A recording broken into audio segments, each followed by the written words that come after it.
Coding knowledge இல்லாமல் எப்படி சார்ஜிபிலிட்டி அந்த கோபைல்ட்டை வச்சு மட்டுமே நம்ம வந்து ஆப் கிரியேட் பண்ண சாஃப்ட்வேர் கிரியேட் பண்ண சொல்லி பார்த்தோம். இது எபிசோடு 1. எபிசோடு 1 நம்ம என்ன பார்க்க போகிறோம்னா யார்தான் சொல்லிட்டு ஒரு ப்ரோக்ராமிங்கில் ஒரு பேர் இருக்குது. ஸோ அதில் நான் வந்து ஒரு அல்காரிதம் எழுதியிருக்கேன். ஸோ அல்காரிதம் போல் என்னன்னு சொல்லிடுறேன். ஒரு ஆப் கிரியேட் பண்ண போகிறீங்கன்னா அந்த ஆப்புக்கு தேவையான ஒரு கஸ்டமர் நேமோ சம்திங் கஸ்டமர் டீட்டெயில்ஸ் வாங்கணும், இல்லை டேக்ஸோ டீட்டெயில்ஸ் வாங்கணும். அப்படி இல்லை டேக்ஸோ டீட்டெயில்ஸ் பிரிண்ட் பண்ணுவோம். அப்படி இல்லை என்ன ஐட்டம் வந்து தெரிஞ்சுக்கணும், அந்த ஐட்டம் வந்து ஆட் பண்ணுறது, அப்புறம் பிரிண்ட் பண்ணுறது, கண்ட்ரோல் ஸ்பீக்கர் பிரிண்ட் ஆகலாம், எடிட் பட்டன் எப்படி நம்ம கிரியேட் பண்ணுறது அப்படின்னு சொல்லி என்னென்ன நமக்கு தேவையோ அதெல்லாம் நம்ம இங்கே வந்து இதில் வந்து எழுத போகிறதில்ல.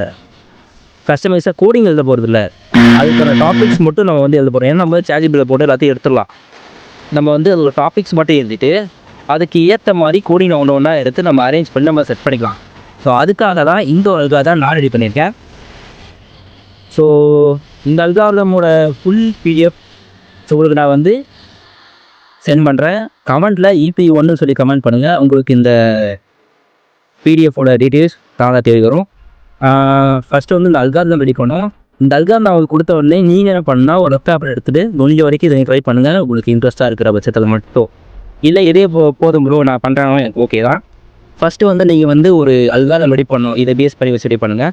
பேசிக்கில் என்ன டாபிக் கவராக போல் பார்த்தீங்க. அதுக்கேற்ற மாதிரி நீங்கள் ஒரு அல்காரிதம் கிரியேட் பண்ணிங்க. ஸோ அவ்வளோதான். தேங்க்யூ வாட்சிங் வீடியோ. ஸோ மறக்காம நம்ம ஃபாலோ பண்ணிங்க.